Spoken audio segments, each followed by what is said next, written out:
आदाब। उर्दू खबरनामे में आपका खैर मकदम है। आइए नजर डालते हैं सबसे पहले सुर्खियों पर।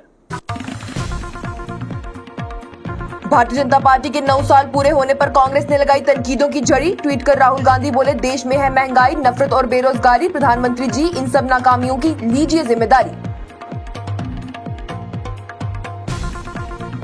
यासीन मलिक को लेकर दिल्ली हाईकोर्ट की डबल बेंच को एनआईए की अर्जी। बोले, सजाए मौत की सजा सुनाकर यासीन मलिक को चढ़ा दिया जाए फांसी।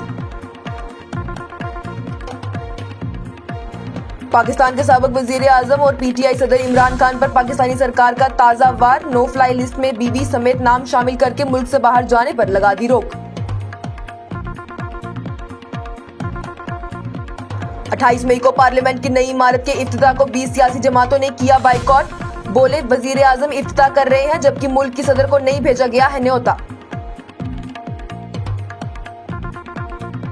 जम्मू कश्मीर में मौसम की करवट से आम जिंदगियां मफलूज। कहीं फल सब्जी हुई तबाह तो कहीं आम लोगों को आने जाने में उठानी पड़ी बड़ी परेशानी। डीसी डोडा का शाही फकर है सबसे ऊपर, आम लोगों को दूर। ओहदे पर बैठे चीफ सेक्रेटरी समेत डीडीसी के मेंबरों की भी नहीं सुनते बात। देश में नहीं रुक रही मजहब पर तशद्दुद। हज पर जाने वाले लोगों की बस रोक। पत्थर से हमला कर जय श्री राम के नारे लगाने के लिए किया गया मजबूर। पार्लियामेंट की नई इमारत के इफ्तिताह पर उठे फसाद के बीच अब सेंगोल पर भी शुरू हुई तकरार। जयराम रमेश के ट्वीट पर अमित शाह ने भी अपने बयान से किया पलटवार। साध्वी प्रज्ञा ने फिर दिया नफरती बयान। बोली, हिंदुस्तान में रहने वाला हर इंसान है हिंदू और मदरसों को तोड़ा जाए और उस जमीन को लोगों के फायदों के लिए किया जाए इस्तेमाल। आजम खान को खुद पर लगे मुकदमों में बड़ी राहत। शिकायत करने वाला ही बदला जज के सामने। बोला, मुझ पर डीएम ने डालकर दबाव करवाई थी एफआईआर।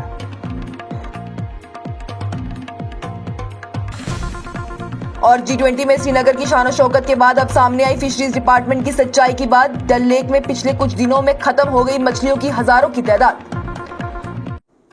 अब खबरें तफसील के साथ। भारतीय जनता पार्टी की आज मरकज में 9 साल पूरे हो गए हैं। इसी मौके पर कांग्रेस पार्टी ने उन पर जमकर तनकीद की है। कांग्रेस पार्टी के लीडर राहुल गांधी ने उन्हें तनकीद का बायस बनाते हुए कहा कि देश में महंगाई, नफरत और बेरोजगारी बढ़ी है। वजीर आजम को अपनी इन सभी नाकामियों की जिम्मेदारी लेनी चाहिए। साथ ही राहुल गांधी ने ट्वीट में भाजपा से 9 सालों के 9 सवालों को भी पूछा है।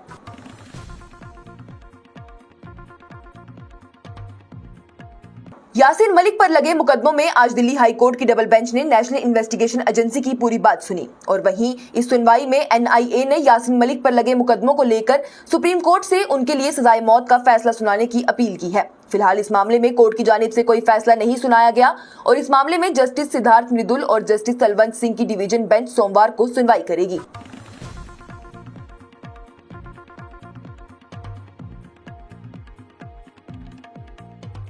पाकिस्तानी सरकार ने इमरान खान पर काबू करने का एक और हथकंडा अपनाया है। इस बार पाकिस्तानी सरकार ने इमरान खान को मुल्क से बाहर जाने पर पाबंदी लगा दी है। फेडरल इन्वेस्टिगेशन एजेंसी ने इमरान खान का नाम नो फ्लाई लिस्ट में शामिल किया है और सिर्फ इमरान खान ही नहीं, उनके साथ उनकी अहलिया बुशरा बीबी समेत 500 और पीटीआई के लीडर और मेंबर्स के नाम भी इस फहरिस्त में शामिल हैं।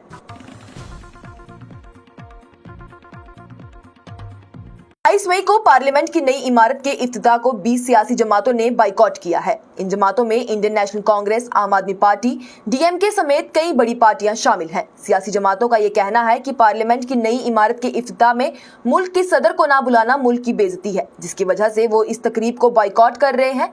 इसके साथ ही इस मामले को लेकर सुप्रीम कोर्ट में एक अर्जी डाली गई है कि इस तकरीब में सदर द्रौपदी मुर्मू को बुलाया जाए। जम्मू कश्मीर के मौसम की करवटें आए दिन बदलती रहती हैं। वहीं आज एक बार फिर मौसम में बदलाव ने आम लोगों की जिंदगियों को मुश्किल में डाल दिया है। सब डिवीजन बानिहाल और कुपवाड़ा में कल रात से लगी तेज बारिश और ज़ालाबारी की वजह से लोगों की फल और सब्जी बुरी तरह बर्बाद हो गई है। इतना ही नहीं, इससे आम लोगों को भी आने जाने में बड़ी परेशानी का सामना करना पड़ रहा है। इसके साथ ही महकमा मौसमियात की पेशनगोई के मुताबिक इस साल 96% इम्कानात हैं कि बारिशें ही रहेंगी और सूखा नहीं पड़ेगा। डीसी डोडा विशेष पॉल महाजन की शाही फकर इंतजामिया से भी ऊपर की है। आपको बता दें तो डोडा के डीडीसीज का कहना है कि उनको या उनकी बातों को कोई भी अहमियत नहीं दी जाती है। हालांकि chief secretary doctor Arun Kumar Mehta और लेफ्टिनेंट गवर्नर मनोज सिन्हा की जानिब से ये हुक्म जारी किया गया था कि डीडीसीज के अफसरों की बातों को माना जाए, उन्हें अहमियत दी जाए। लेकिन फिर भी डीसी डोडा की तरफ से ना तो इस बात का कोई जवाब दिया गया और ना ही उन्होंने अपने 1 साल के दौरे में डीडीसीज से कोई भी बैठक की गई। यहां तक कि कई बार डीडीसीज ने उन्हें बैठक में आने का न्योता भी भेजा, लेकिन वो उसमें कभी भी शामिल नहीं हुए। राजस्थान के कोटा में मजहब की नफरत के चलते हज पर जा रहे लोगों की एक बस को हिंदुत्व के गुंडों ने जबरदस्ती रोककर उन पर पत्थरबाजी की, जिससे कई लोग बुरी तरह जख्मी हो गए। गुंडों ने फिर बस के अंदर घुसकर खवातीनों के साथ बदतमीजी की, उन्हें उठा ले जाने की धमकी दी और बस में बैठे सभी लोगों को जबरदस्ती जय श्री राम के नारे लगाने को कहा। वहीं पुलिस ने फिलहाल इस मामले में कार्रवाई कर कई लोगों को हिरासत में ले लिया है।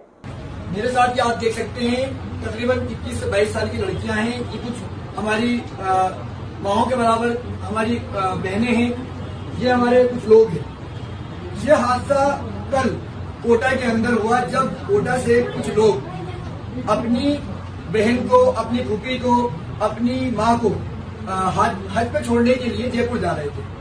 तो ये मामला सामने आता है कि कुछ लोग जो कि उनकी बस को रोक लेते हैं और बस को रोककर, सबसे सोचने वाली बात यह है कि कुछ लोग उनकी बस के आगे आकर उनको रोक लेते हैं और रोकने के बाद वो लोग ये कहते हैं कि साहब हम बस में चढ़कर इन लोगों के पास आते हैं, ये लोगों को देखते हैं। इन लोगों को देखने के बाद जब वो जवान लड़कियों को देखते हैं तो वो ये कहते हैं कि ये सभी मुसलमान हैं। आपसे यही कहा था कि सभी मुसलमान ये सब यहाँ मौजूद है। इनका कहना ये है कि हमें हमारे बुरखे देखकर, हमारे नाम देखकर, उन्होंने नाम पूछे, जब उनको लगा कि सभी मुसलमान हैं तो उन्होंने बोला कि इनको मारिए, इनकी जवान बच्चियों को उठा लीजिए।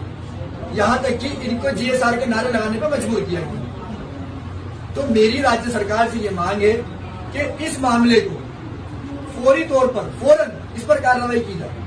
फिलहाल मामले के अंदर एफआईआर दर्ज कर ली गई है, अनुसंधान जारी है, कुछ लोगों को गिरफ्तार भी किया गया। पार्लियामेंट की नई इमारत के इफ्तिताह पर पहले ही बड़े बवाल थे कि अब सेंगोल को लेकर एक और फसाद शुरू हो गया।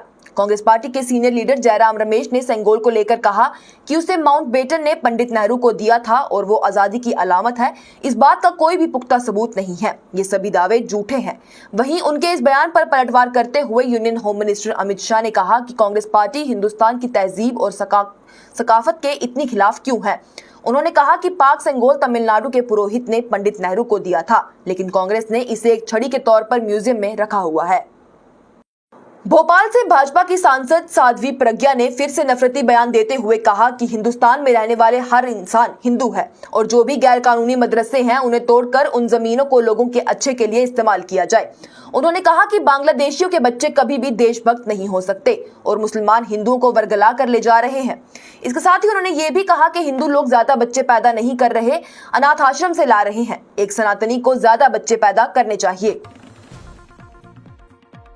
समाजवादी पार्टी के सीनियर लीडर आजम खान, जिन पर नफरती बयान देने को लेकर एफआईआर दर्ज की गई थी, उन्हें आज एमपी एमएलए कोर्ट की तरफ से बड़ी राहत मिली है। दरअसल आजम खान पर शिकायत दर्ज करने वाला अनिल चौहान, उसने कोर्ट में बयान दिया है कि उससे डीएम अजनई सिंह ने जबरन आजम खान के खिलाफ एफआईआर दर्ज करवाई थी, वो उसकी खुद की मर्जी से नहीं हुई थी। इसके बाद कोर्ट ने आजम खान को बिना किसी कसूर के बाइज्जत बरी कर दिया। G20 इजलास के बाद अब श्रीनगर में फिशरीज डिपार्टमेंट की बड़ी लापरवाही सामने आई है। डल लेक में हजारों मछलियां मरी हुई पाई गई हैं। वहां रहने वाले लोगों ने इस मामले में फिक्र जताई है कि पिछले कुछ ही दिनों में डल लेक में हजारों की तादाद में मछलियां मर गई हैं।